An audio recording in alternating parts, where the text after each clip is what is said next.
All right. Good morning, everyone. Hope everyone's having a good day. We'll give everyone a few more minutes to get on here.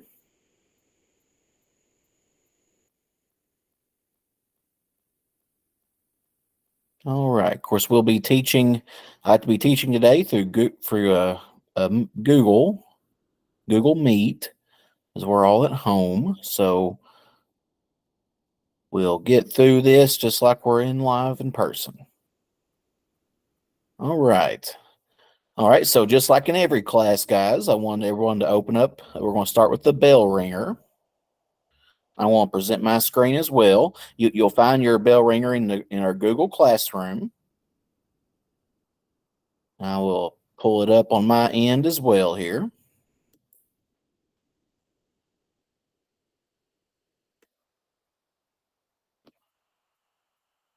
All right, hope everybody can see that.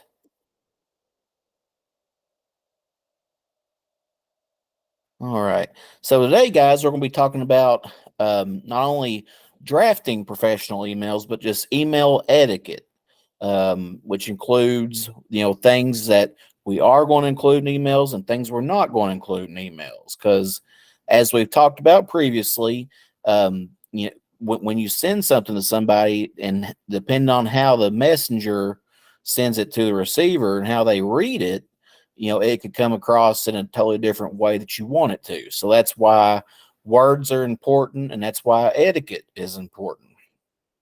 So, kind of to add on to that, here's what the bell ringer question is today, guys. Says, why is it a better practice to send someone an email instead of call them on the phone? So I'm going to give you all a couple minutes to answer that, and then we'll discuss that.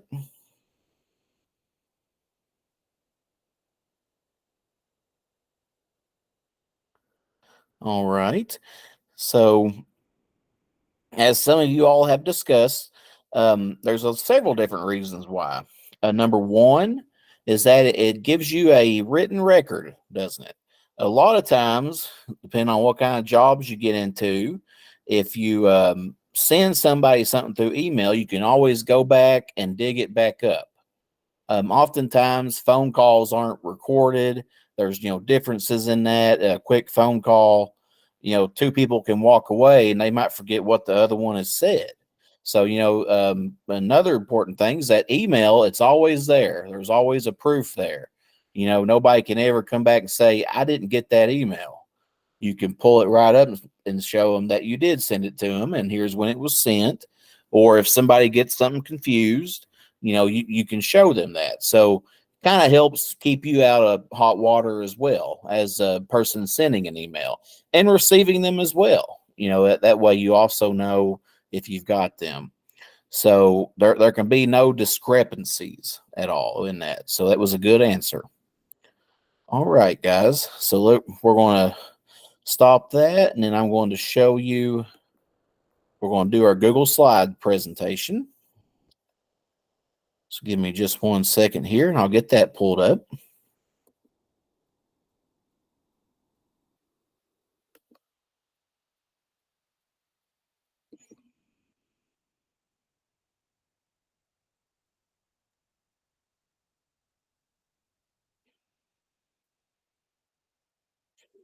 All right. So I got it pulled up here for us. It's email etiquette.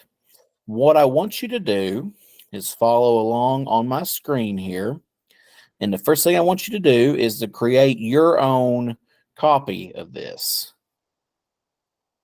So you go to File, Make a Copy, and then click on the entire presentation. And when you do that, it'll create a whole copy of this Google Slides on your own separate from here. That way you can go in here and you can rename it on your own. So what I want you to do is to go and erase all this, erase my name, and put your name in there and leave the email etiquette part. That way the work you do in here, when you share it with me, it'll show your own work only. Because if we all were to type in this, it would all show up together and be very confusing. So that's why we create our own copy of these slides. So I want you to do all your work through these Google Slides. All right, looks like everybody's got that fixed. So I'm going to go ahead and get started. So our learning targets today. By the time this class is over, these are things that we're going to be able to do, and that you all will be able to do. Says I can draft an email that has all the necessary parts, and I can draft an email that has a clear message, an appropriate tone, and a formal style. So no matter what kind of work you go into after you leave high school, the odds are you're going to have to be sending some emails. So that's why learning this is important. So you're going to be able to do these things. Now, slide 3, I want everybody to click on that. I've already highlighted these key phrases for you, but I want you to look at these highlighted parts, and to help you remember them, as I go over them, I want you to click on the box here where it says speaker notes and type them in. So I want you to put etiquette. I'll give you an example here. And then put the highlighted part only. Rules that are generally accepted by society. And I want you to do that for each bullet point. So as I go over them here, so etiquette is like we just talked about, is a set of rules that are generally accepted by society. It's the rules that everybody goes by. They are the behaviors to which people are expected to adhere. In the professional world, that's why this email etiquette is important. If you don't send it this way, people will look at you differently, and your message could not come across the way you want it to. Second bullet point says, when it comes to emailing, school and work environments have a similar set of rules.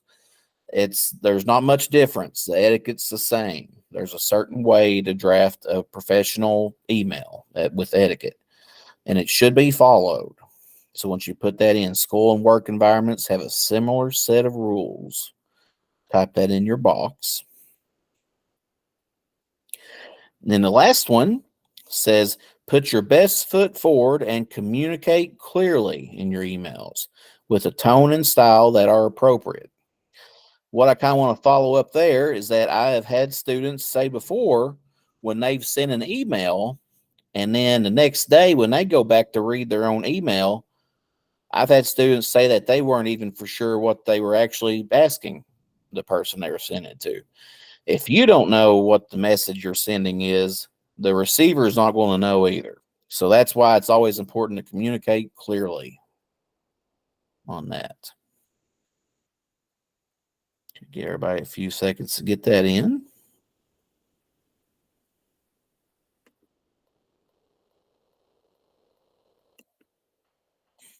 All right. So the next slide, guys, says tone. What is a tone? It's the writer's attitude toward a topic. The way a person sounds when speaking or writing conveys his or her tone. Some examples of tone are friendly, mysterious, indifferent, bitter, and sarcastic. Friendly is the one we're aiming for there. The last ones are not. You don't want to come across as being bitter or mysterious. There says no mystery. It's got to be clear communication in an email. You don't want them to try to figure something out. It's not the way you send an email. And so go ahead and type it in. Make sure its tone is the writer's attitude. We want a friendly, professional attitude.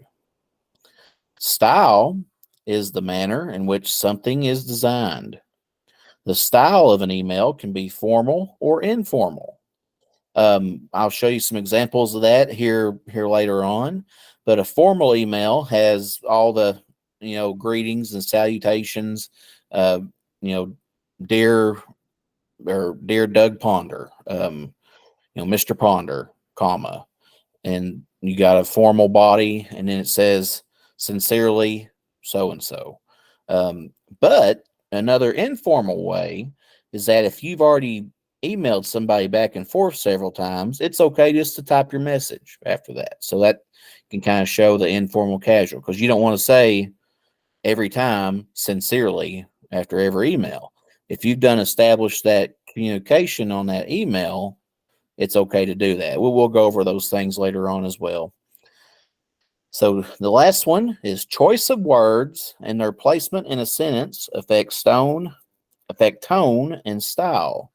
So choose your words carefully. Somebody could have a great message, but one word could lead the receiver to thinking something different. That's why it's important to make sure every word actually means what it's supposed to, because the English language, one word can have several different meanings. We want to make sure we're doing that correctly in our writing. All right, so after you get that, we're going to go over some differences between a text and an email. The point blank thing I want to tell you is that you do not want to send an email like you send a text. Heaven forbid, do not do that. These bullet points will explain that here. It says texting is informal style and format. Its ideas are random, disorganized. There's a lot of times no organization to it.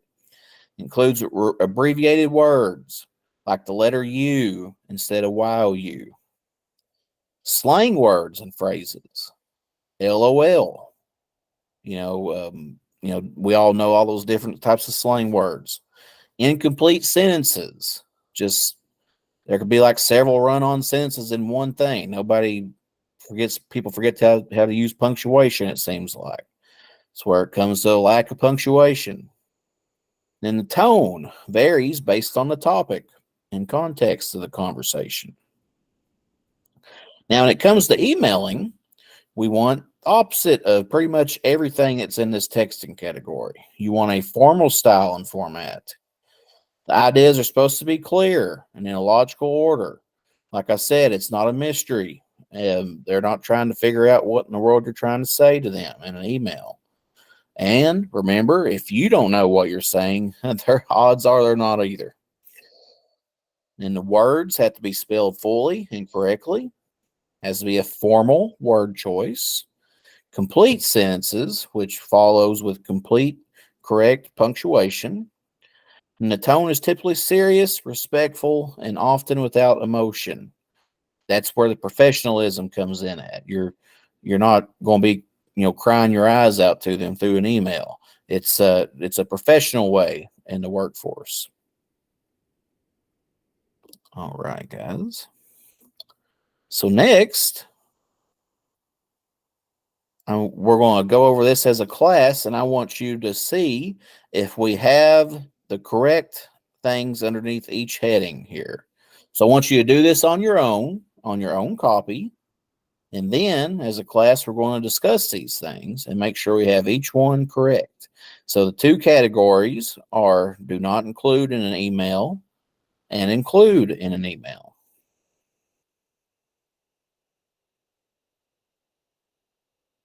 All right. So to do not include an email, we have all this correct here. It says, thanks for the F on my test. As several of you all have already said, that's got some sarcasm in it, doesn't it? It's got some sarcasm. Then the next one says, no punctuation at all. Do we have homework today? I'm out of here. And the D's not capitalized. They put the number 2 instead of the word 2. And then I'm out of here. Instead of out of here, it's the slang word outa.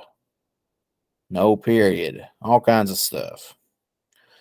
Third one, I don't understand this assignment at all. Okay. But then they follow up saying it's stupid. Period. Never want to say that to anybody. Nothing is stupid. Don't ever, that's being disrespectful. So things that include an email, the opposite, says I'm having some trouble revising my essay. Do you have some time to help me? Question mark. That's good. Next one, I looked at my test again. Can you please explain why I got a D? Thank you. That's not anything unprofessional or mean. You're just saying you looked at it and you're just wondering why you have a D. And they should have an answer for you. And you also said thank you in advance for them. Next one, I have to miss class tomorrow, Mr. Ruiz. So that's a comma. So it's addressing the teacher. What do I need to do for makeup work? That's showing several things there. That's showing that you're taking the initiative as a student, wanting to make sure you stay caught up because you have to miss class. And the way it's written is this in a professional way. The teacher's going to really take note of that and actually remember the student that sent that. Because trust me, I can remember students that send me professional emails and that in a good light. And I can also remember students that have sent me not professional emails, things that we do not include. And I remember their names as well. So it's all a reputation thing, actually, as well. People remember who's sending what in emails. So, all right, guys. So, good job with that. Now, here, I want you to answer this on your own. It says, explain the difference between texting and emailing. It's everything we've talked about up until this point. I'll give you a minute or two to do that.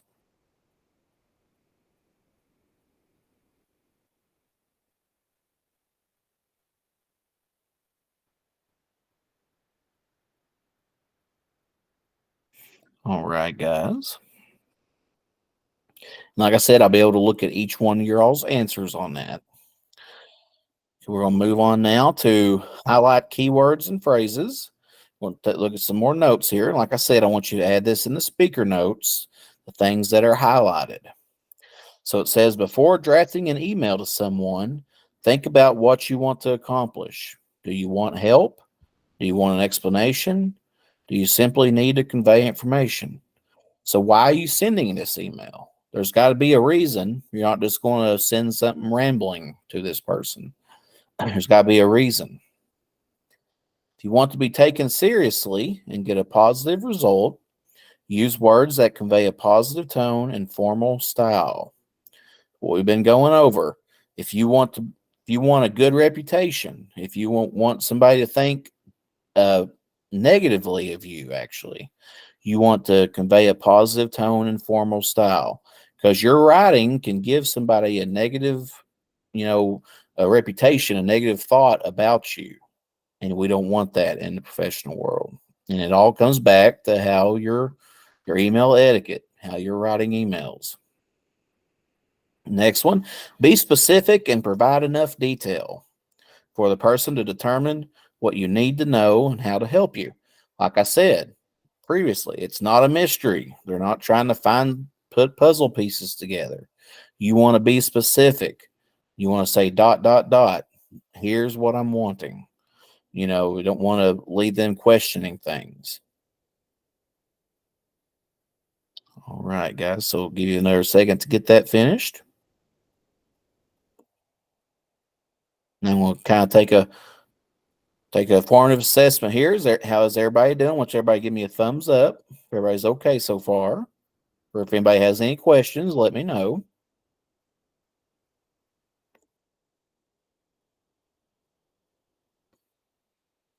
So here, guys, something we've all seen previously, the parts of an email. Recipient, there's their name. And here's important to know. My name is an example of this. My full name is Douglas-Dale. Stafford is my middle name. And in Ponder, I go by Doug. But my email has Douglas.Ponder in it. So when people put Doug.Ponder at so-and-so, I never get their email because that's not my email address. So you want to make sure you have the correct email address. Don't assume that it's correct. Make sure it's right, because some people have, like me, wonky names that can cause their emails to be different. Subject line, you always want to put a subject in there. because it's kind of like your headline in somebody's email inbox. When somebody's scanning their emails for today, if you have a serious subject line in there, something saying urgent, need help with so and so, and that person says, "Oh, that's important," they're going to click on yours first because it's an urgent thing. If it's not urgent, they can prioritize their email based off of that. Because really busy people, believe it or not, get hundreds of emails daily, even. So you always want to make sure if you're sending somebody an email like that you have a subject line, because if it says no subject, odds are they're going to think it's spam, think it's something else, and they're just going to look over it. Another thing is too, never, ever, ever put your body, what you're asking in an email, in your subject line. I've saw that students do that several times, and then the body will be blank. They get confused and put it all in the subject line. Do not do that. That automatically gives you a negative reputation, like we've been talking about. So you got a greeting, like we were talking about. Dear Mr. Wells, and in the body says, I was looking at my grades in the progress book. Notice I got a D on my Poe essay. Okay. Do you have time to help me understand what I can do to improve on my next one? Question mark. I can come up during lunch tomorrow or even stay after school to get the help. Thank you for your time. Sincerely, Chris Miller. That email is spot on. There's no mystery there. The teacher knows what they're asking, and then to give time for them to meet. It's showing that they care about their grade, showing that they want to do good in class, everything a teacher loves. So this is a good email. All right, guys. So here's some more things to jot down here. So you got, make sure you have a clear and concise subject line that identifies the purpose of your email, what I just discussed previously. You want it to be clear and concise. You want it to stick out to them. And if it's really urgent, you want them to notice it first.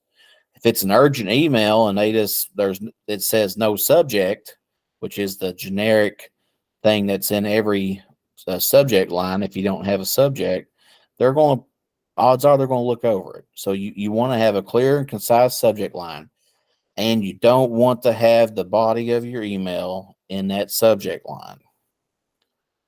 You want to show respect and set a positive tone by including an appropriate greeting. You don't say, "What's up? What's up, teach? Hey, I got a question, teach." You don't do those things. That's the slang. That's the texting lingo. You don't ever want to talk to teachers that way, or bosses in the work world. The body should have a clear, specific message with details that are in a logical order. Check your tone and style. So you want to be clear and concise, something we have been seeing a lot in these notes we've been taking. Then end your email with an appropriate closing and add your name. Sincerely, Mr. Ponder. Thanks, Mr. Ponder. Even thank you, Mr. Ponder. Don't say love you, comma, Mr. Ponder. Don't, you want to have an appropriate closing. Don't make it odd or weird or later, comma, Mr. Ponder. You want to make it appropriate, professional. All right. So this says explain the parts of an email and why each is important. We just went over this, guys. You can even refer back, but reason why we do these things is because if you're writing it down, the odds are it's going to stick in our brains better than me just hearing me ramble on and teach. So I want you to go back and write for each one of these things why these things are important. So explain the parts of email and why it's important. Make sure you have the correct email address. Tells what the email is about. Make sure you have correct name. Clear and concise about purpose of the email and signature.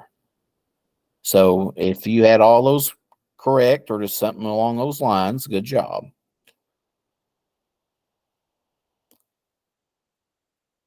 Okay, guys. So for each one of these, we're going to go over them.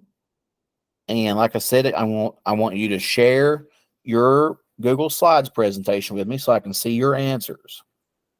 So here, analyze email 1. I need help with my homework. I have no idea what to do. It's in the subject line. The body looks like it has nothing. So tell me if that's a good email or bad email. And also, if you would change anything, tell me what you would change. Give you a few seconds on that.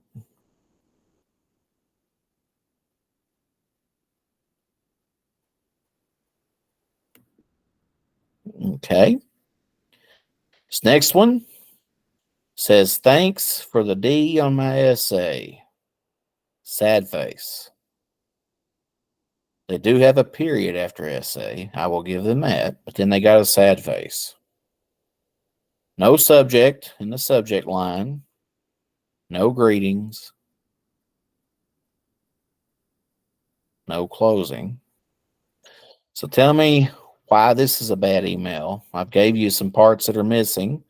Tell me why this is a bad email based off of what all we've talked about. We've talked specifically about this.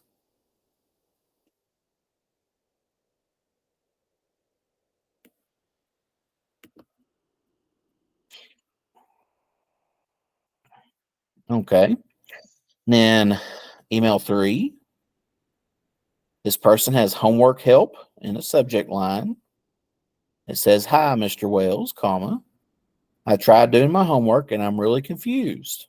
I really need some help. Thank you, Alyssa. Okay, so once you look closely, there's a couple of just small things in this one. We all can agree that email number 3 is by far better than email number 1 or 2. But there's just a couple little minor things that Alyssa could have done differently. So tell me what you think those are.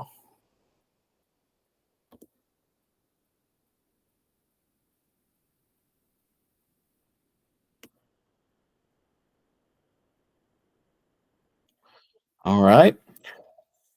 Well, then we got email number 4. This poor student that's got a D is upset about it. He's got in the subject line now. Nothing in the body.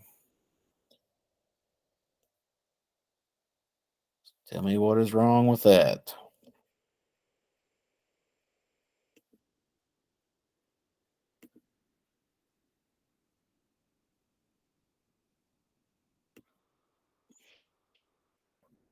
Okay.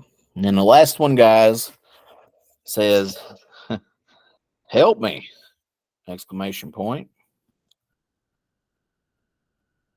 I'm just going to go ahead and tell you all first off, if I see a subject line that says help me! Exclamation point, I think they've been kidnapped or they're being held somewhere captive or something. It definitely comes across in a not good way. So this person says, I tried doing my homework and I'm really confused and I really need some help.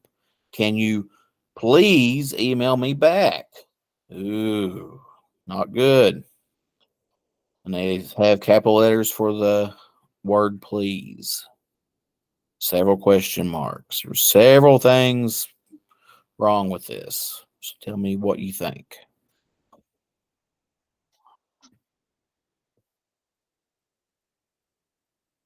All right, guys. So after that, I want you to look at this here, and I want you to tell me we going back to our learning objectives. I want you to tell me if you for 0 for not understand, 4 for I can teach others this. So we got 2 objectives here. It says I can draft an email that has all the necessary parts. Some put on this line where you're at. Of course, 2's in the middle. 4 is you can teach others, and 0's you don't understand. Hope everybody's on this end here. Next one is I can draft an email that has a clear message, an appropriate tone, and a formal style. Once again, you got a 0 for you don't understand it, and a 4 for I can teach others. and you got the middle there. So be honest with me and put what you want, what you think in there. And after you get that done, guys, I want you to share it with me. Go up here, click share, and then type my name in, Douglas.Ponder, and it'll pull up. It'll show me in my little blue shirt here. Just click on my name, and it'll send it to me. Give everybody a couple of seconds to do that. If anybody has any questions, just let me know.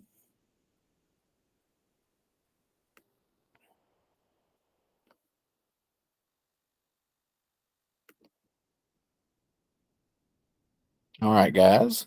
So now we are going to watch a YouTube video about email etiquette. I'll get that pulled up here for us. All right, can everybody see this?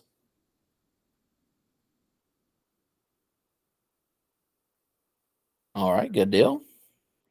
All right, so it's about 4.5 minutes long, so I'll go ahead and play it for us. Hey there, students. My name is Sydney Dunn, and I'm here to talk about email etiquette. If you're using emails as the main way to communicate with your teachers, your email skills need to be on point. And notice I said email skills, not texting skills. There's a big difference between emails and text. Texting with your friends is short, casual, and full of words like, I don't know. I know, right? Yep. Hey. Okay. LOL. You're. Yeah. You. Please. Sorry. And my favorite. Bruh. And yas. Please don't use these in emails. And I know you type as quick as you can when texting, so do I, but emails are different, and you should take your time to make sure all your sentences start with a capital letter and that I is always capitalized. As far as emojis go, it depends. Emojis are a great way to get your tone across and to show personality, but they're still considered unprofessional in emails. So only use them after you get to know your teachers really well and don't overdo it. And it's better just to leave them off completely when it comes time to emailing administrators, college faculty, or future employers. And last thing to remember is that emails are not as instantaneous as text messages. You don't keep sending them one after the other, and you've got to wait and give teachers one full school day to respond before sending a follow-up email. Okay, let's work our way through the email. First off, the subject line. That poor little subject line. Sometimes you guys leave this completely empty, and other times you type your entire email in the subject line. Why? Please don't do this. The subject line is the place to write a very short summary of what the body of the email contains. So be descriptive. It just helps keep everybody organized, and it really helps if you've got to go back and search for an old email. Next up is the opening. There is so much power in those first few lines to set the tone of the email, so be pleasant. You want to open with hello or good afternoon or good morning, plus the teacher's title and last name, and then a comma. Remember, if a woman is married, she's a Mrs. If not, she's a Ms. And if you're not sure, always go with Ms. Okay, now on to the most important part of the entire email, the crystal clear question. This is the part where you help the teacher figure out what in the world you're talking about. You should be doing everything you can to make your question crystal clear in this section. Add details, page numbers, URL links, screenshots, whatever it takes to provide the teacher some context to your question. If you send an email that says, I don't know how to submit this, your teacher is going to be like, well, I have no clue how to help you. But if you say, I'm submitting my persuasive essay through the portal and receiving an error message that says XYZ, do you have any suggestions? Or even better, I'm having trouble submitting my persuasive essay through the portal. I've attached a screenshot of the error message. Do you have any suggestions? Boom, teacher knows exactly what you're talking about and can take steps to help you. And when you're asking your teacher for something, make sure you're asking and not demanding. Even if you're not intending to be rude, it's easy to see how the sentence, I turned in my paper and I need you to put in my grade, can sound like a demand versus, I turned in my paper, can you please put in my grade? Adding that question mark makes it instantly more polite. If you need your teacher to do something for you, polite request will always get you better and faster results than demands. All right, last part. Stick with me. The closing. Don't forget the closing. There's lots of options, but thanks or thank you is always a good choice. And even if you've met the teacher before, you should sign your emails with your first and last name. Also, make sure you add your class subject and period number to help your teacher know exactly what class you're in. That's it. You made it. So now when you go to email your teachers, you can snap out of your texting node and write that email to include a descriptive subject line, a pleasant oath. All right, guys, I'll go ahead and stop her there. And I'll stop presenting. All right. Yep. So that what that did was just kind of reassure what we've been talking about, and I hope you picked up some more things.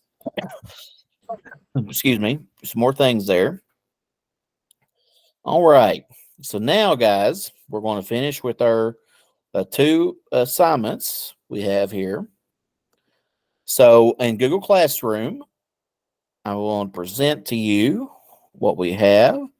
We're going to do a crossword next, a crossword puzzle. So if you go to Google Classroom, click on the assignments on the classwork, you will see where I posted this.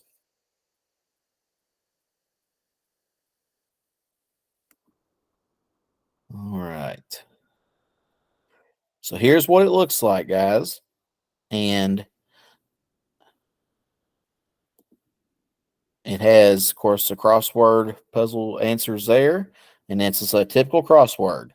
It has a cross and the down. So I want you to look at each one of those and figure out what those words are that go in there.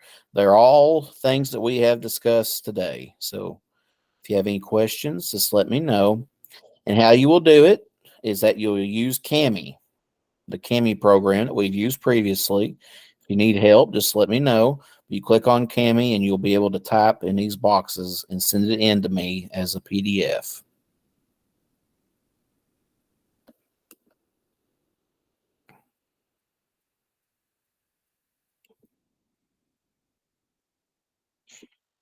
All right, guys. So now we got that done. We're going to finish the last thing we have for today, and that is our email writing assignment in Google Forms.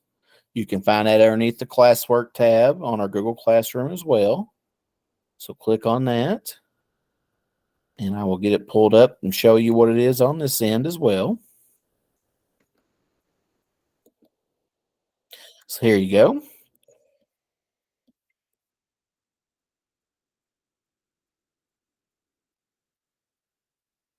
So what this has is several different emails that I want you to write or rewrite the following to make them better and correct. So directions here. So in these emails, there's something that is wrong with each one. I want you to write it out just like that. Of course, you can put in your answer, you can put Coach Stoop, comma, and enter, and it'll show up in your answer there. And do it just like you would in an email format like we've talked about in the body of the email. Don't worry about the send or the subject line in this. We're just looking at the body, correcting the body of the emails. So you got 4 of those.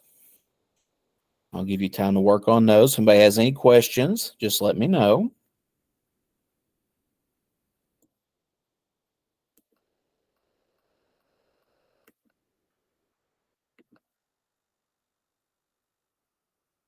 All right, guys. So now that you completed that, it's about time to go. I know you're going to have to go to your next class.